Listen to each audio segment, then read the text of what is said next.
All right, now we're going to learn some fundamental identities. So these are all important identities. Below is a list of all six trig functions as defined using a point x, y on the terminal side of the angle t of the unit circle as usual. What relationship do you notice between the top row and the bottom row? Write three identities to express this relationship. So just take a moment to look at that.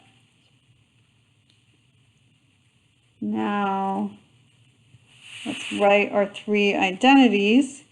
We see that secant is 1 over x and cosine is x. So we can write secant t equals 1 over cosine t.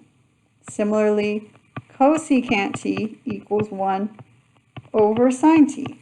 And tangent and cotangent are also reciprocals. Cotangent t equals 1 over tangent t.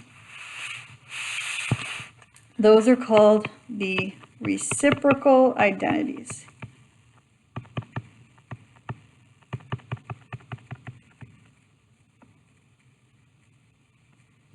Then it says, how can you write tangent and cotangent in terms of sine and cosine? So remember, tangent is y over x, cotangent is x over y, sine is y, and cosine is x. So tangent t equals sine t over cosine t, and cotangent t equals cosine t over sine t. Those are usually called the quotient identities.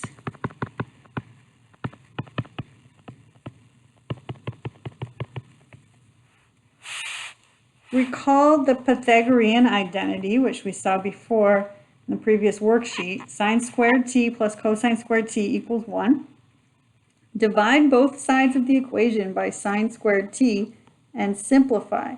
What new identity do you get? This is called an alternate form of the Pythagorean identity. So, sine squared t plus cosine squared t equals 1. We divide both sides by sine squared t.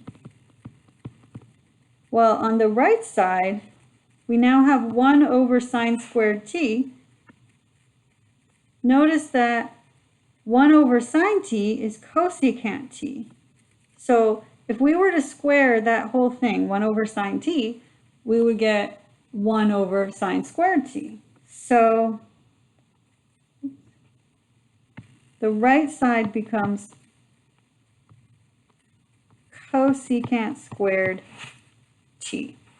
The left side, we have sine squared t over sine squared t plus cosine squared t over sine squared t, just by breaking up the fraction. So that becomes 1 plus tangent squared t, because cosine t over sine t, oops, I just said tangent, I meant to say cotangent squared t, because cosine over sine is cotangent. Here it is, cosine over sine is cotangent. So this is cotangent squared t. 1 plus cotangent squared t equals cosecant squared t. That's the identity. Now in this next problem, you see there's another form of the Pythagorean identity. And it asks you, what would you divide both sides of the Pythagorean identity by in order to get the following alternate form? So you want to start again with sine squared t plus cosine squared t equals 1. And then you want to divide both sides by something. Now, that's going to be part of the quiz. The other part of the quiz is number 13. Number 13 is all about applying what you just learned. So I'm not going to say much about that. You basically use the identities that you have seen earlier, and you figure out what those are, what these values are, given that cosine t is negative 0.3 and t is in quadrant 3. But we are going to do together number 14. So it says secant theta is 1.7. What are the possible values of tangent theta? So tangent squared theta plus 1 equals secant squared theta. So let's write that down. Tangent squared theta plus 1 equals secant squared theta. Secant squared theta is 1.7 squared. So let's bring that 1 over.